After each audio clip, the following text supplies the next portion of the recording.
surprising welcome. Oh boy, I'm overwhelmed.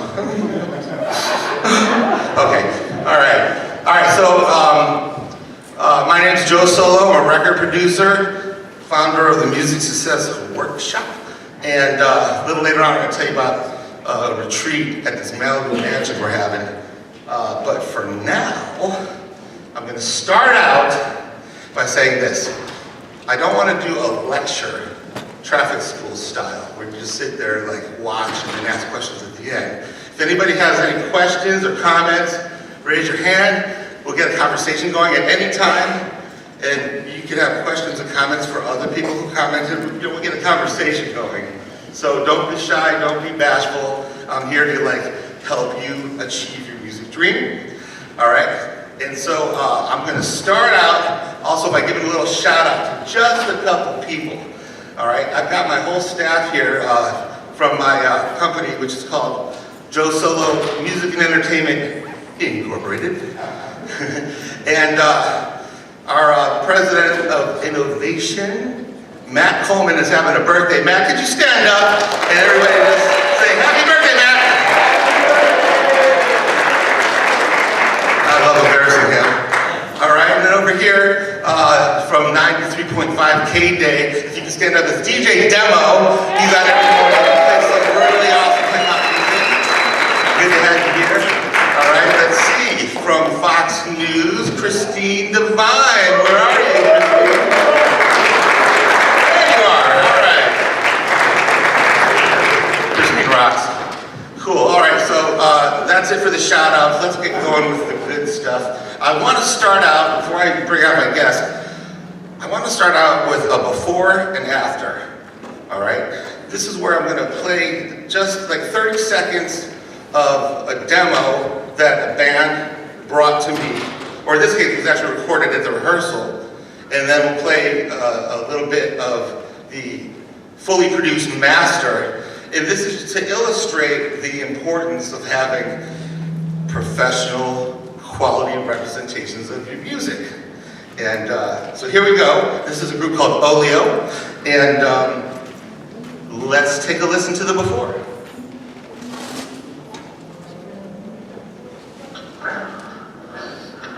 Here we go for the first take of the day.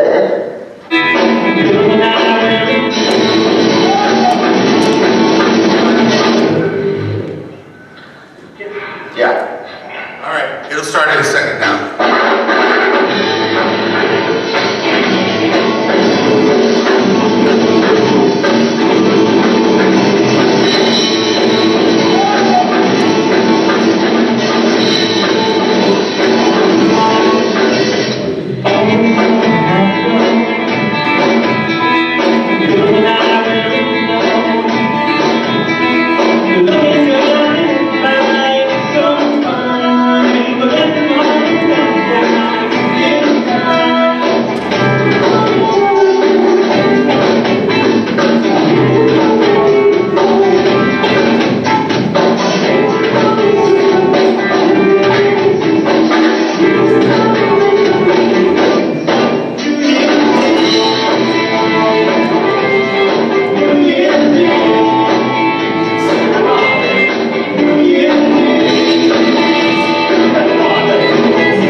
The band is Oleo, O-L-I-O, and here's the master that we collectively produced.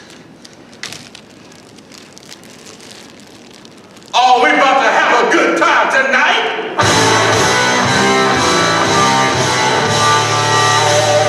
All dressed up and on the go.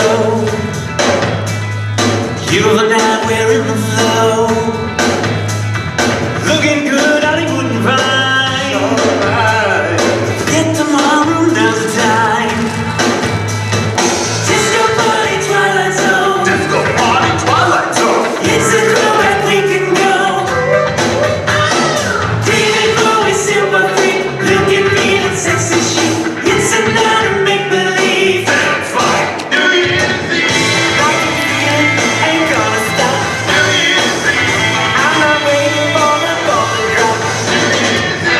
Gonna party like it's 99. In the middle of a good time. It's a night of flashing back, let's take a trip. We rocked it on the Sunset Strip. With my crew we got around. All right, so before and after, was anybody able to perceive a difference? Can anybody comment on their perception of the band itself, the professionalism of the band? Anybody have any thoughts on that? Yes. Oh, what's your name? I'd like to know who I'm talking to. Penelope Weston. Hi, Penelope. All right. So, what are your thoughts? I interpreted them to be a rock band initially from the first recording, and then now it's kind of like a different genre. So, you thought they were rock, or it was interpreted as rock, Right. and then it felt Completely different. completely different. In what way?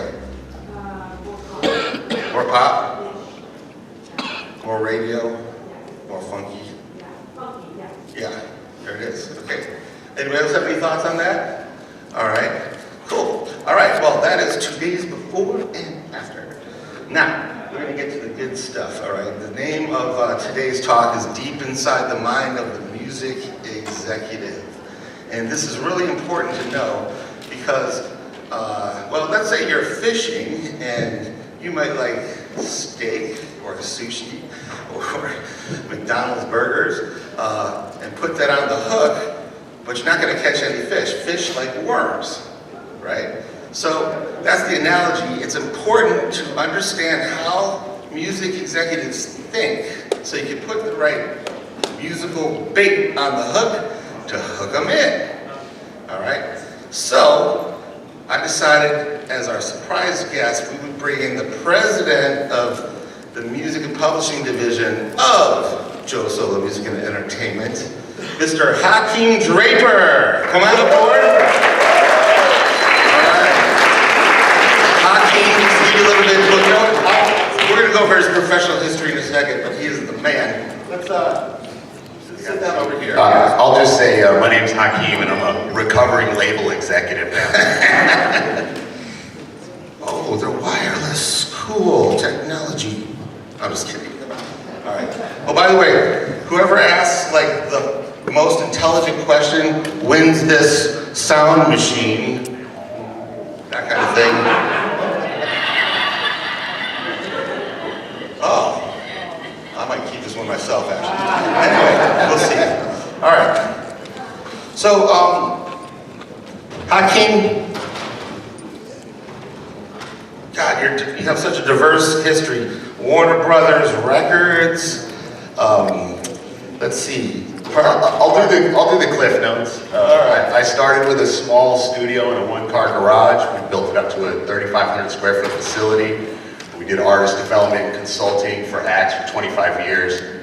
We worked with at least 24 legacy acts at this point. I sold my company about 5 years ago to Warner, and then I spent just under 5 years working for them before I got sick of it. Just had to get out and start building again. So here we are. Luckily, I hooked up with Joe, and he had some really great ideas and initiatives, and he's already doing something that is a passion of mine, which is the early artist development, which is something that is frankly a lost art at this point. So that's my short version of my background, and now I'm working with Joe. Well, he's also integral with the Adam Carolla podcast, which is the world's most popular podcast. I worked in radio. Yeah. Created about a dozen syndicated radio programs. couple of TV programs. I've done a little bit of everything. If it involves content and connecting with audiences, it's where I live and it's where I make my living. He licenses, or is in charge of licensing for the Jimi Hendrix estate. Oh, careful. Not estate, That is proper word. That is a contentious thing. So I work with Leon Hendrix and the family members, the nieces and nephews and siblings of Jimi Hendrix, and helping them to get recouped from the mess that estate is. Even better. So it's almost like musical forensic investigation to find like missing and hidden. Oh, even better. Okay. Missing rights, missing opportunities, anything. My motivator is anything that gives artists more control and more of the revenue that they're out there trying to earn. And that's really everything that I work on. Is, we have some really interesting programs where we work with developing acts, we work with indie and emerging acts. It just doesn't matter what stage you are. Everybody needs a little help in this business, and you can't do any of this without a team. And nobody is focused on the part before you make money. Nobody's interested in that anymore. We're going to talk about that a lot. But before we do, I got an idea. What do you say we move these tables and chairs to the front of the stage, Yeah. so people over here can see us and we'll look more important too. I don't need the table, but go ahead.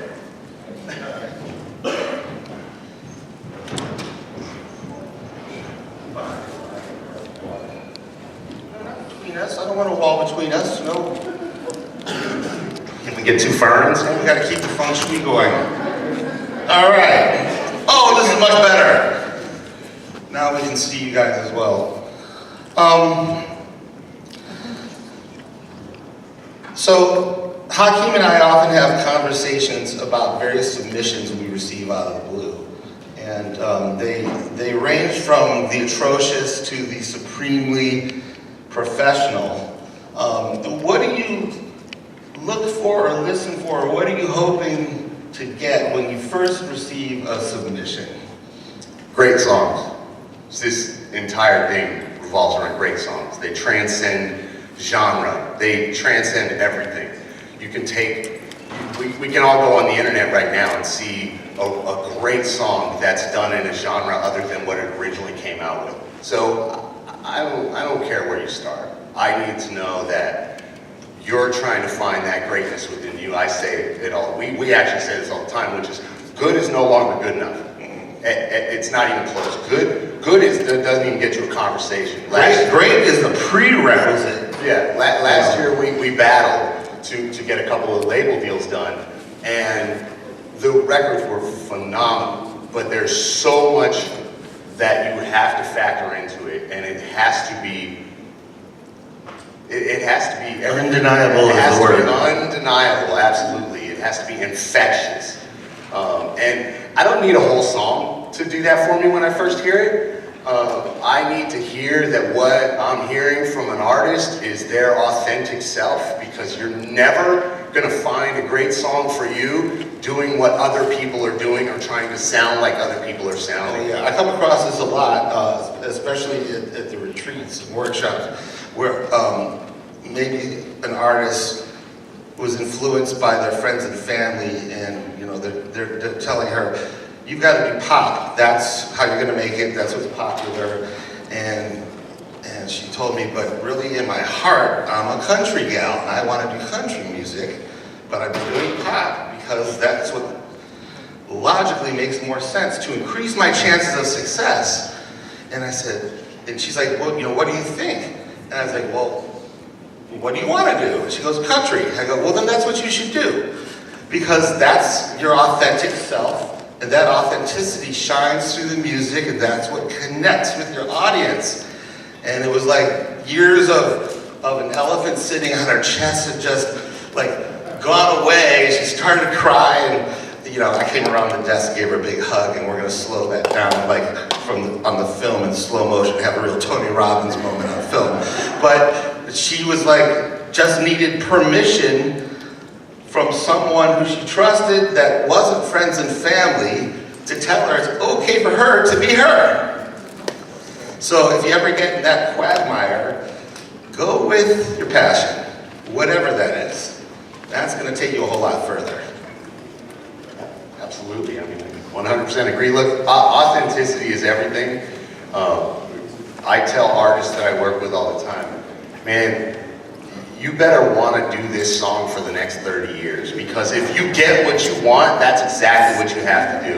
And we work with legacy acts that are out, you know, touring 30, 40 years in, and they're loving what they do. But it's where they were at. It's what their passion was. And so, you know, the people who I know that are the happiest in this industry have identified what it is in them that they want to do. And to that point, you know, we've worked with a few guys who have come wanting to be artists and be on and famous and all of that stuff, and now are tremendously successful songwriters. They're making all the money that the famous artists are making, except for they get to leave their house with their family and go walk their kid to school and have a life and don't have to get swamped. And it turns out that the more he dug in and the more he started performing, the more he understood that that's just not what he wanted to do. But he was great. He was compelling. He's a fantastic songwriter. He's probably got 10 #1 country records now. You know, coming back to songs, you know, someone can bring me a really lousy song, and I can produce it in such a way that its lousiness and awfulness is crystal clear and bigger than ever.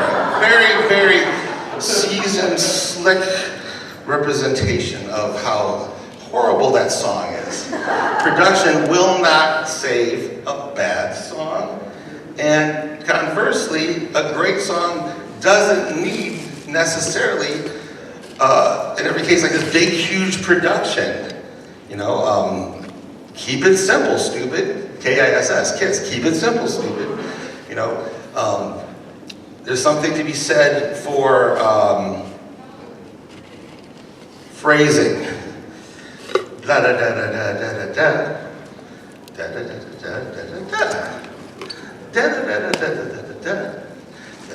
da da da. All right. Question and answer. Trite little phrases, and then plug it in with catchy melodies, which you're not going to hear from me because I can't sing because I have a sore throat. It's not just because of the sort Oh, of I'm sorry. I mean, I can't sing because it's funny. My specialty is producing vocals, and I'm like saying it like this. I'm so glad you're here. You know, then. So yeah. But that's the irony. But anyway, a lot of times I hear like this run-on thing where instead of like da da da da da da da, it's like. You know,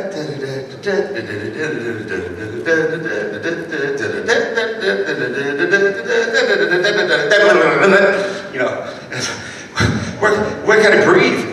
You know, so in your songwriting, it's born out of space. Create spaces, create rhythms. Queen, We Will Rock You. What's the drum beat? It's real simple, right? Boom, boom, cha. There's a lot of space in there.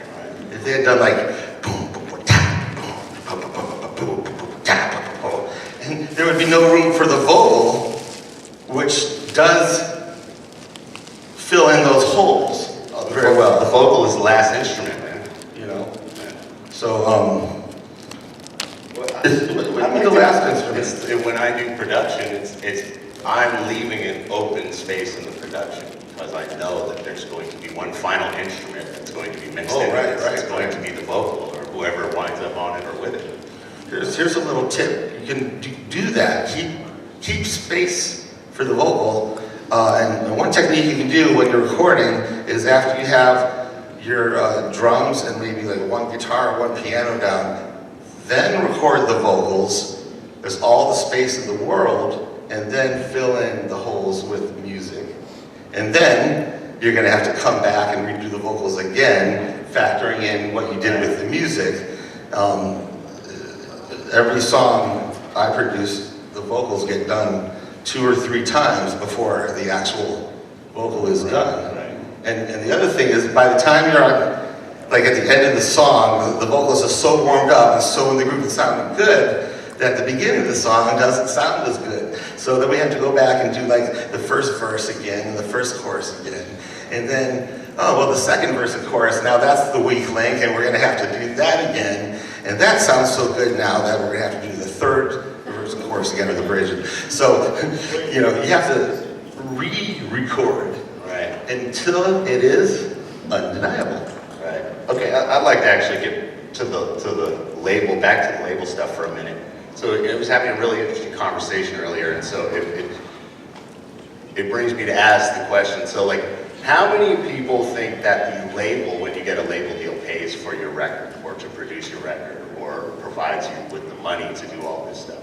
Be honest. Right, anybody, I mean, okay. So, I mean, I bring this up because it's the label deal is this thing that everybody thinks that they want. And what you really need to understand is, let's just say you get $1 million record deal. That's $1 million line of credit.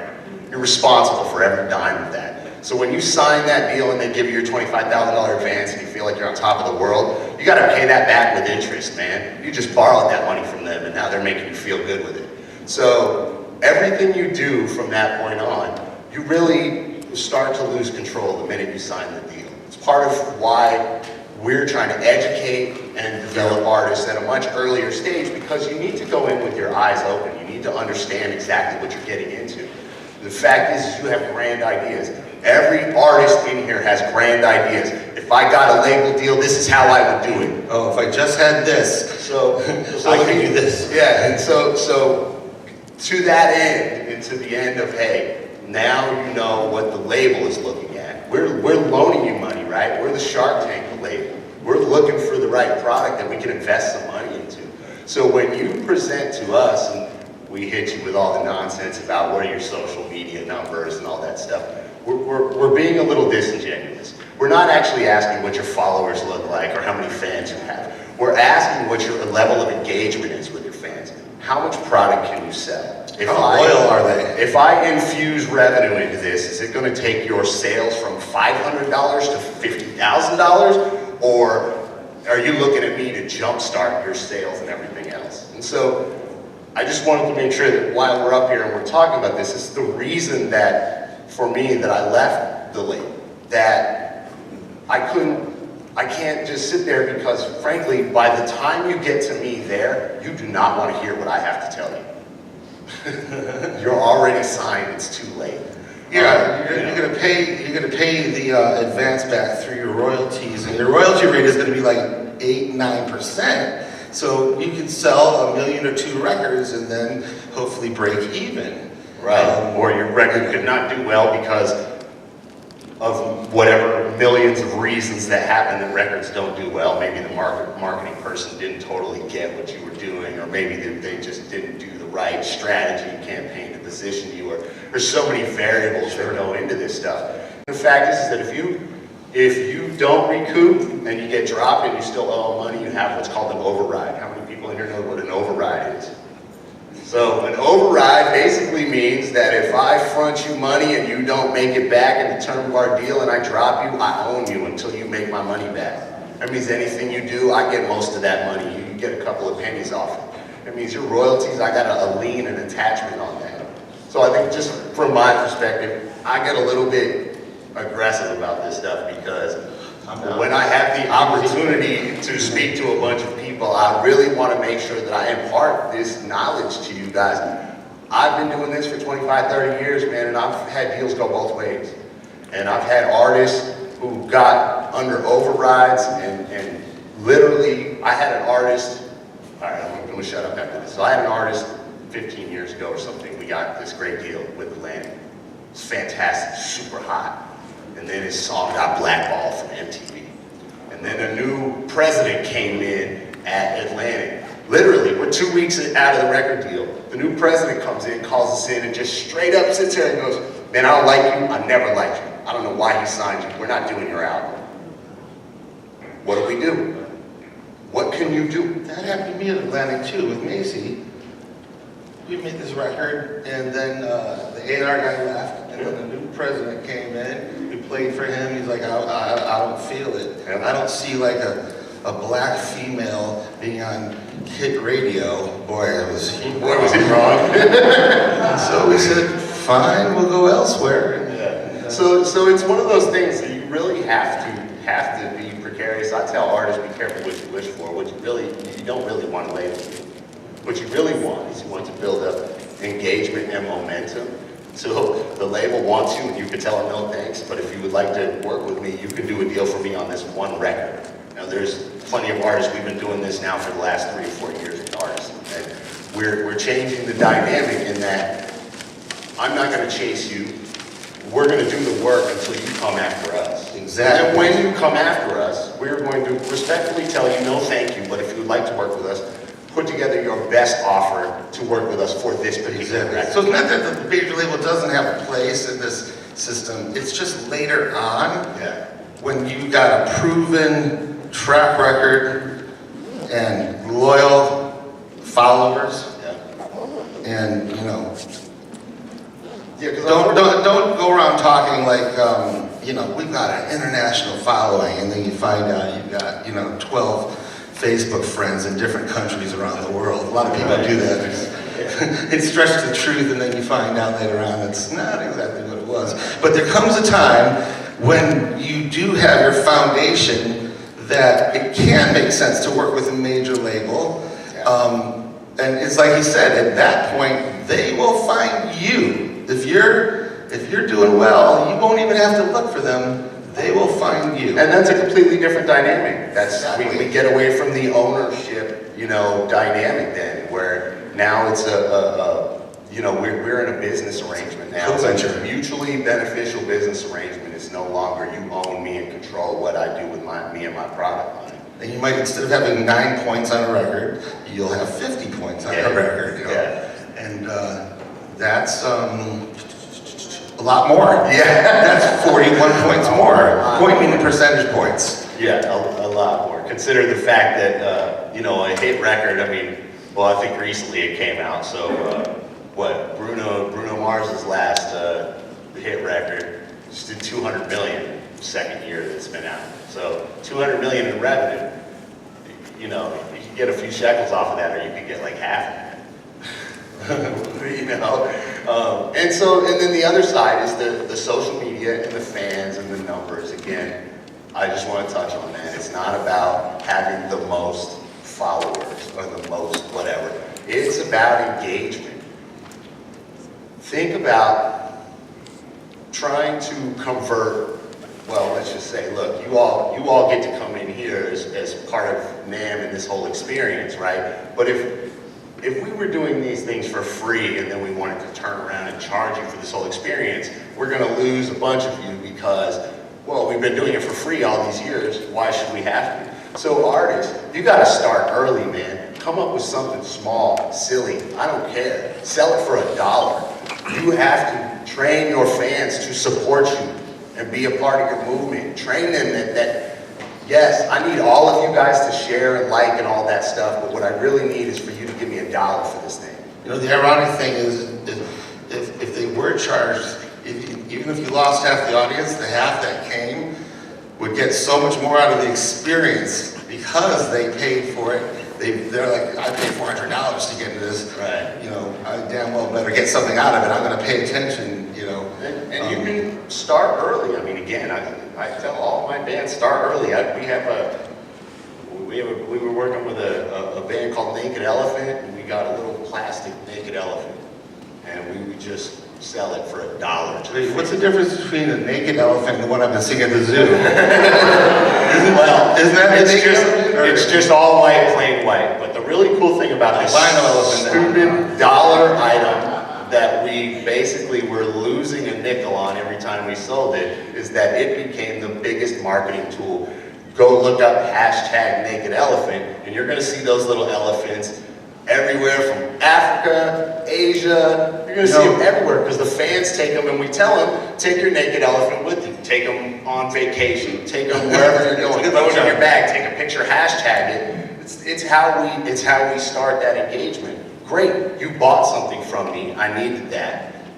You're one of us. You're part of our unit. Man, tag it, share it. We'll support that. You know. You know, Joe Bonamassa, the great blues guitar player, makes about 3 times as much money from selling bobbleheads of himself.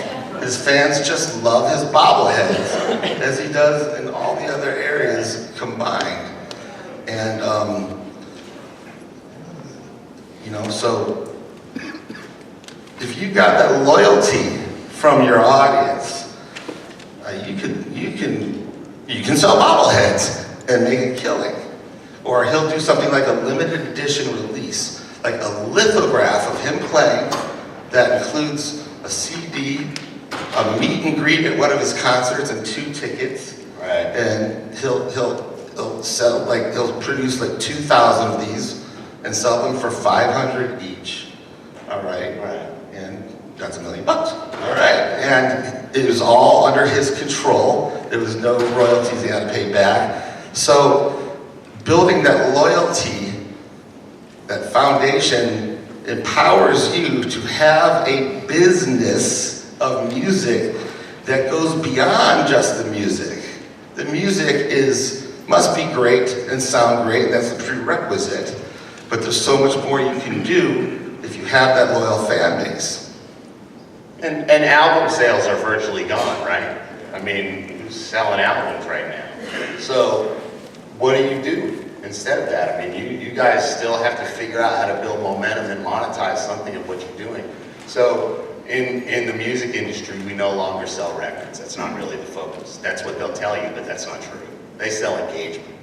Yeah, and It's also play some film and TV. how big of an engagement? Well, that's selling engagement. Look, I need to put your music fits perfectly in this scene because you have a huge fan base, it will draw the connection, plus this is a super popular show. Again, it's engagement. Everything from inside the building is about engagement. It's about how engaged are your fans, how engaged are the next band's fans, how engaged are all of our consumers in general, how engaged are people, and that's really where in the modern music industry people are deriving their value. And again, a perfect example of this winning out over everything else is, you know, look at Night Ranger. They do 60 dates a year or something. And The band from the 80s, they're making money, right? Sister Christian. Well, I know a few of you know Night Ranger, but you know, so right, Night Ranger is one, they can go out and still do 60 shows a year and make really good money. I was talking to Brad Gillis the other day on the phone, and he was telling me they do these cruises where people who grew up with their music go on a cruise with the band, and the band performs, and they get to meet them. And the cruise line pays them to just show up and play. They don't have to sell tickets, they don't have to promote, they just have to show up, tune up, and play. And they're making big money, and the fans get to meet them, have dinner with them, and it's fun for the band too, because instead of being on stage and there's this big 20-foot partition with buff security guys and you can't really connect with fans, they can sit there and have dinner with their fans, and it's a win-win all the way around. And they sell out like crazy. Yeah. They do like 2 or 3 a year. It's crazy. I work with a few guys who do that. Yeah. I was thinking we should do one of our retreats on the boat. Yeah. On the ship. Yeah. The ship. Yeah. Definitely. Cool. So anyway, from the label aspect of it, it's really, I just wanted to impart, hopefully you guys kind of learned a little something from it, but I just wanted to impart, you know, I don't know how many people here have tried to submit music to a label or work with somebody at a label where, you know, you submit your music. Well, how do you It's prefer like to be a submitted? black hole. How do you prefer to be submitted? You personally? Me personally, I mean, initially I don't like attachments from people I don't know, so I prefer a link of some sort that I can listen to. You have attachment issues as well. Yeah, a little bit. No, So I prefer a link of some sort, and there's some legal reasons, some other reasons. I mean, I don't particularly want to have a hard copy of any of your stuff until I can decide whether I'm interested in talking to you, frankly. Right. Most music supervisors prefer links too. Yeah. And what'll happen is someone might not know this, and they'll send like 30 attachments, like their entire library out of the blue, to like every music supervisor that they found in a music supervisor resource. And you know, then he's like, oh man, I really propelled my career forward today. But what really happens, since these music supervisors are all like best friends and write together every day, you know, the next day at lunch, they'll be like, man, this crazy punk sent me 30 songs, you know, like I got time to listen to 30 songs out of the blue, that had nothing to do with the project I'm working on. You know, it was a hello greeting, so obviously he just blasted it out to everybody. There was no personal touch or anything like that. And then everyone was like, I got that email too, I got that email too. And the guy's like blackballed from the industry. Right. And it's like that before he even started. I mean, this is the rule for, frankly, any business, no matter what you want to do. If you're trying to sell somebody or do some business with somebody, the first thing you should do is figure out how they like to communicate. How do you like to receive this information? And put the right bait on the hook. It's not always easy. I mean, look, consider that music supervisors, their daily management of what they're dealing with. Some music supervisors are supervising 10, 20 shows, and they are literally taking submissions for all those shows all day from people all around the world. There might be 30 songs in one show, little You snippets. know, and they'll go listen through, and they're looking for, they know what they're looking for, and everybody thinks their song is perfect for it. You know, it's really comes down to build up a rapport and a relationship with somebody to where they can give you more insight or more creative as far as You gotta meet these people, Yes. and that's a perfect segue into, I just wanna take a second and talk about the next music success, the Malibu Beach House Music Success Retreat that I'm holding. There's only 30 total slots, and half of them are sold already. 15 of them are overnighters who stay overnight and get a whole communal thing going. But we have a panel on the Saturday that weekend where we bring in a bunch of publishers and music supervisors and A&R guys and gals. And we do a panel, and then they stay for dinner, and you start your own personal relationship with them over dinner. And there's really nowhere else where you can get like right next to a music executive like that and start a personal relationship. If anybody wants to get in on that, we're not opening up tickets to the public in general for another month, but we're doing a pre-sale right now. Just see me or Hakeem Matt, or Aria.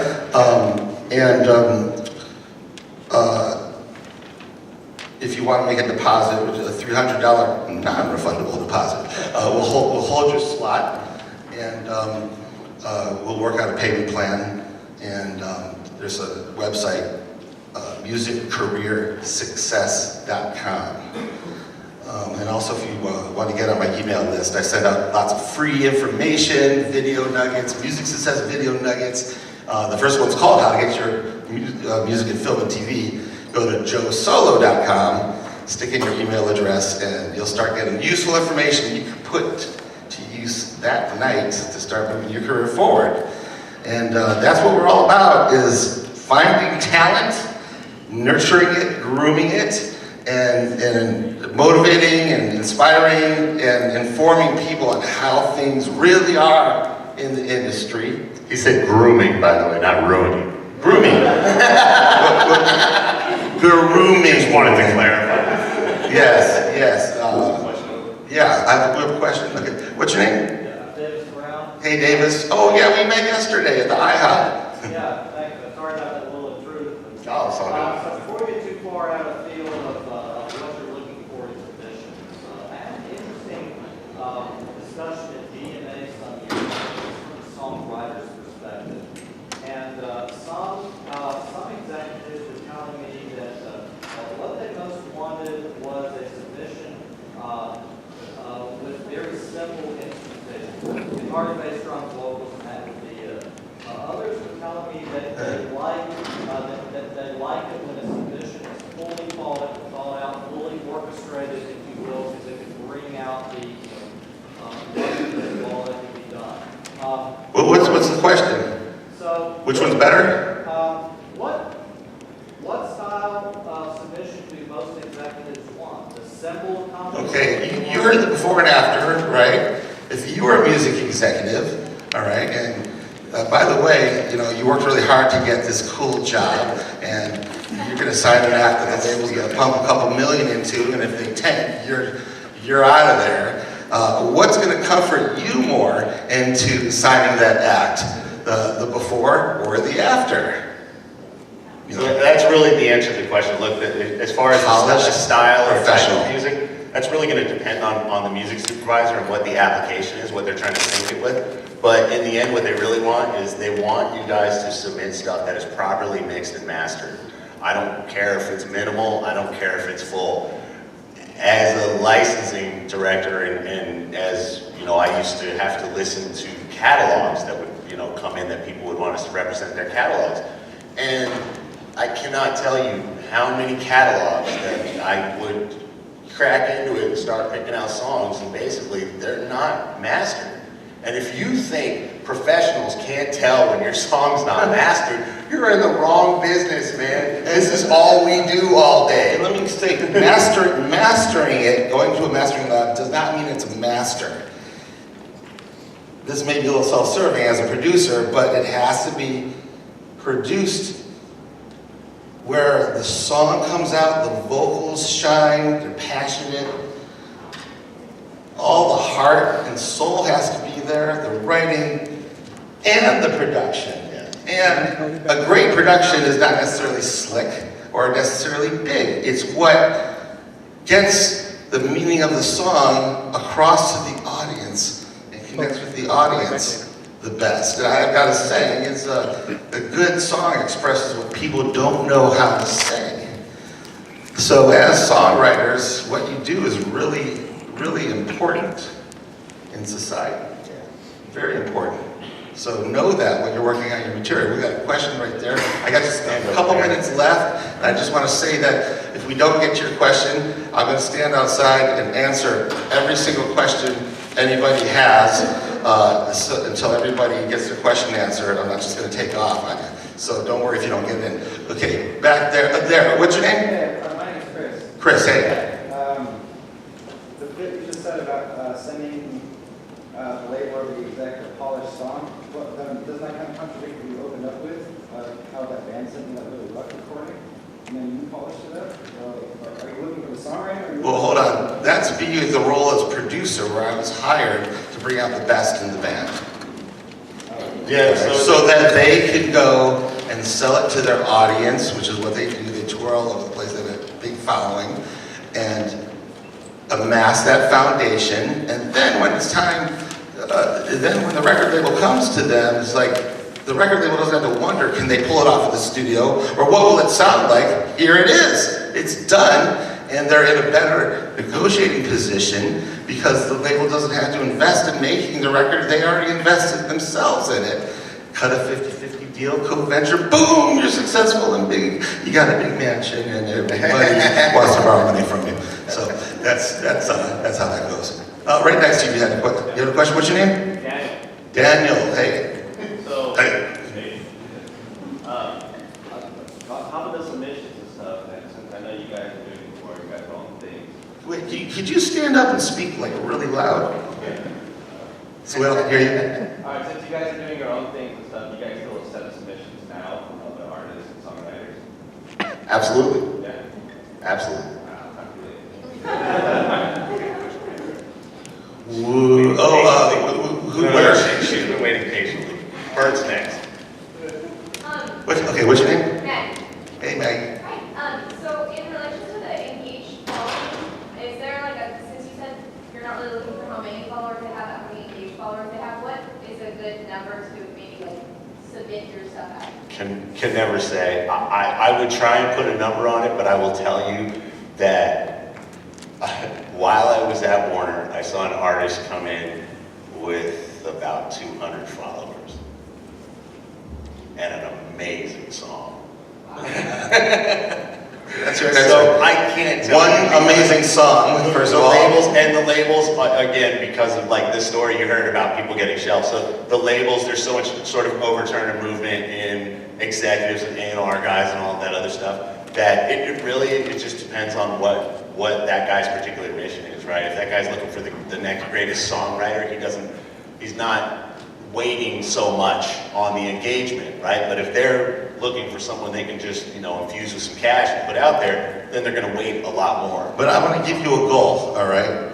All right? Try and get 500 loyal followers, all right? Because studies say that a loyal follower spends about $100 a year on an artist they truly love. That's gonna generate $50,000 for you right there. And then get the next 500, and the next 500. Well, it's the 500 superfan rule, which it still applies. If you 500 superfans will sustain your career, straight up. Yeah, so go for like 500 at a time as a goal. But I also want to talk about this one song point he made. Adele, with Someone Like You, the label X Recording, they went from doing $3 million a year gross to $132 million in 2 years based on the one song.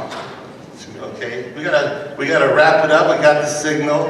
Listen, what we're gonna do is we're gonna form a line outside, and Aria, raise your hand, wave your hands. See Aria.